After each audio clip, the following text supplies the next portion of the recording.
I am joined by the radio play-by-play voice of the Chicago Bears, Jeff Joniak. Hi, Cassie. And this is my fun story about you because we come here and we're surrounded by all these national media members. Jeff Joniak pulls the most viewers still. Oh, get out of here. Now she's just lying. No, I said I wanted to tell you that. Oh, I appreciate it. Love you. Appreciate it. Thank you. It's an exciting time to be at the Combine. Yeah. New head coach. Bears don't hold the #1 pick for the first time in 2 years, so it's a little bit different. People aren't running to find Ryan Poles behind closed doors. Yeah, I was just over by Sirius XM, and one of my guys over there said, hey, you guys aren't the belle of the ball anymore. I go, wait a minute now. We do have the 10th pick. We have all this draft capital. We've got the 4th most salary cap space in the NFL, which is fantastic for free agency.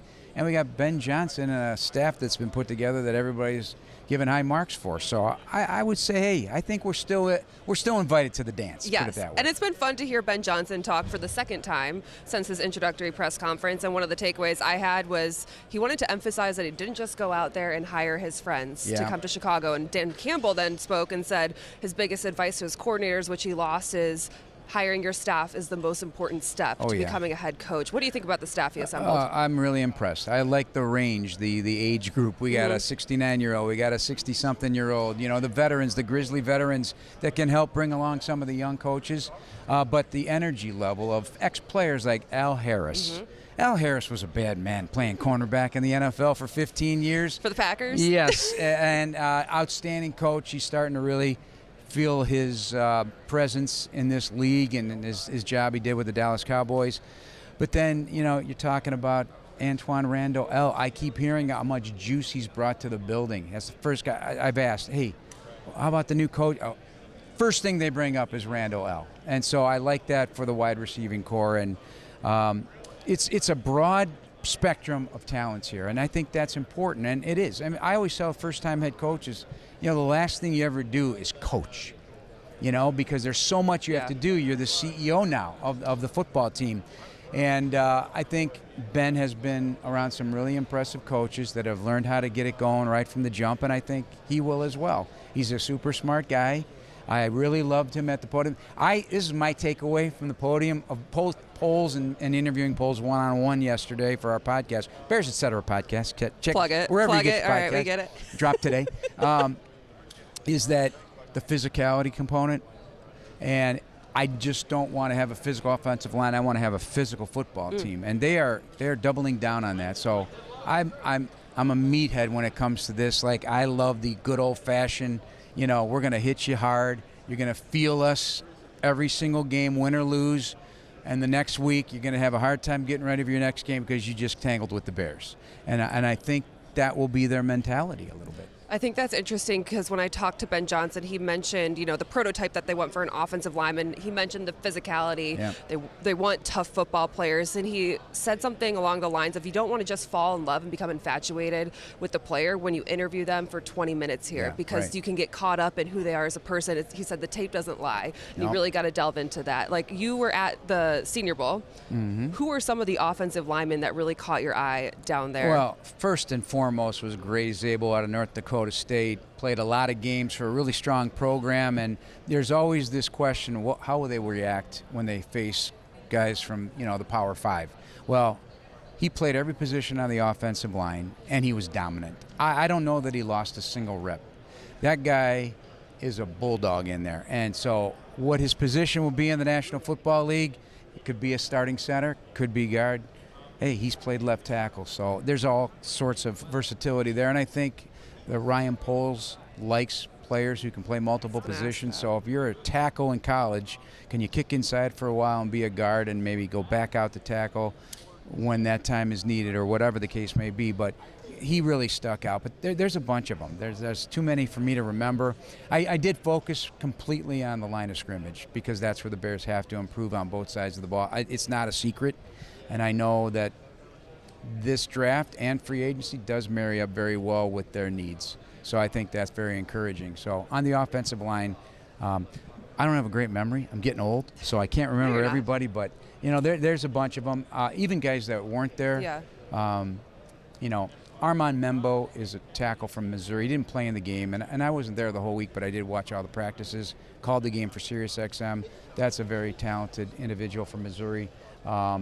And everybody's talking, of course, about Tyler Booker from, I mean, first of all, Well, Nick Saban raves about someone. Outstanding leader, high character individual. You know, because we use this term alphas. Every team has to have alphas. You have to have alphas on your line of scrimmage.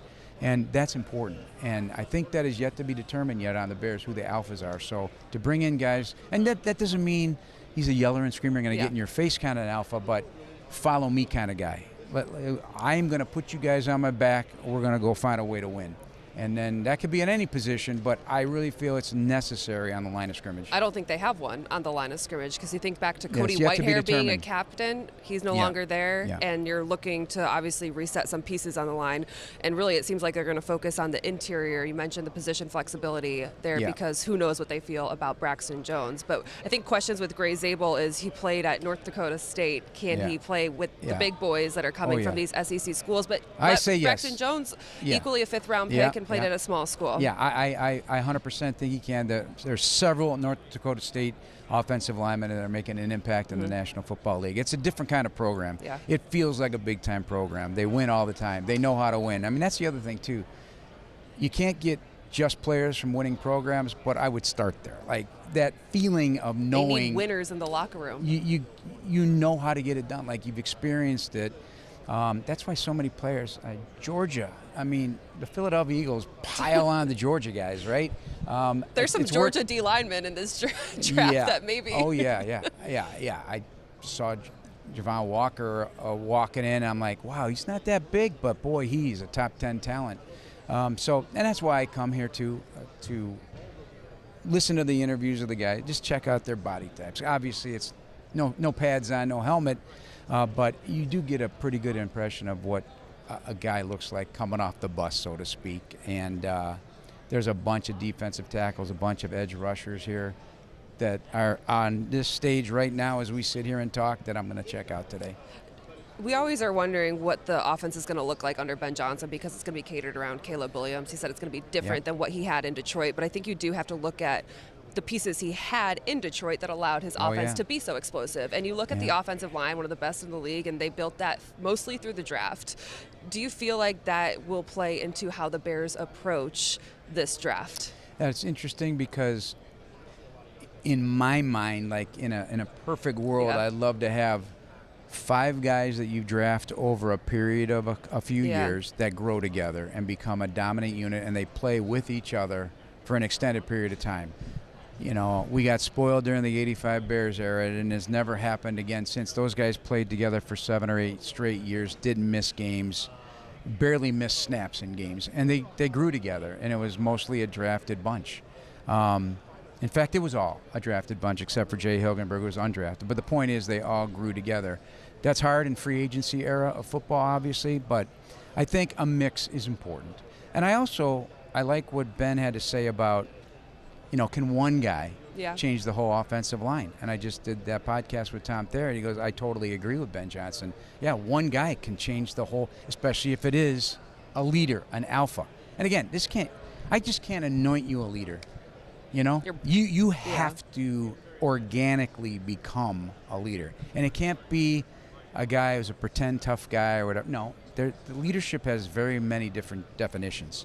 And to me, it's just when we need you the most, at a critical moment in a game, a high leverage situation, down and distance moment, follow us. Let's go. Put it on our back. And I think if you get 5 offensive linemen that grow together, that'd be great. Now, I don't think you can do that in 1 year, because those guys are going to have growing pains too as rookies. There are some plug-and-play guys, no question, but I think everything takes a bit of time.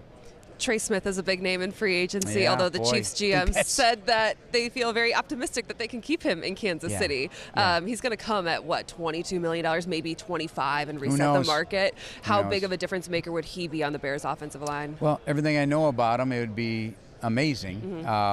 Another high-character individual, somebody that Ryan Poles knows extremely well, because he was in charge of, focusing on the offensive line with Kansas City in the draft during his time there. So, yeah, just a tremendous physical player on the inside. That would be a home run. I personally don't love free agency because it's over expensive, and I know they have room for it, and everybody's got to dip into free agency, but I'd rather you grow your roster. But I think in the current situation, the Bears roster, it just needs, in my opinion, tweaks. It doesn't need a complete overhaul. Which Ben Johnson said. It's part of the reason why he wanted to come here. It's not going to be a complete overhaul. Every year, a third of the roster goes away.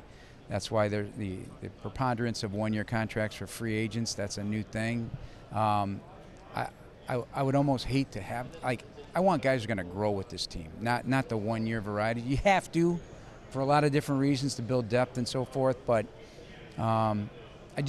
you got to be super smart, strike where you can, and make sure it's the guy that's going to help you build the future for this franchise. We're trying to read into what Ryan Poles means when he says certain things, when he doesn't say certain things. And one of the things, listening back to him yesterday, that I thought he maybe hinted at something, was that you need to have good interior defensive line pressure on the quarterback in order for your edge rushers to be successful. Yeah.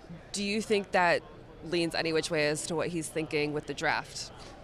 Or free agency or trading too? No, I think everything's on the table. But yeah, I mean, it's the shortest point to get to the quarterback, obviously, and with stunts and twists and games up front, you can really create a lot of mismatches for an offensive lineman and have their head spinning. We see that every week in the National Football League, and you never can have too many. I know one of the reporters asked, hey, if you go defensive line at 10, then you won't go in free agent, or if you get one in free agent, no, you need as many as you can.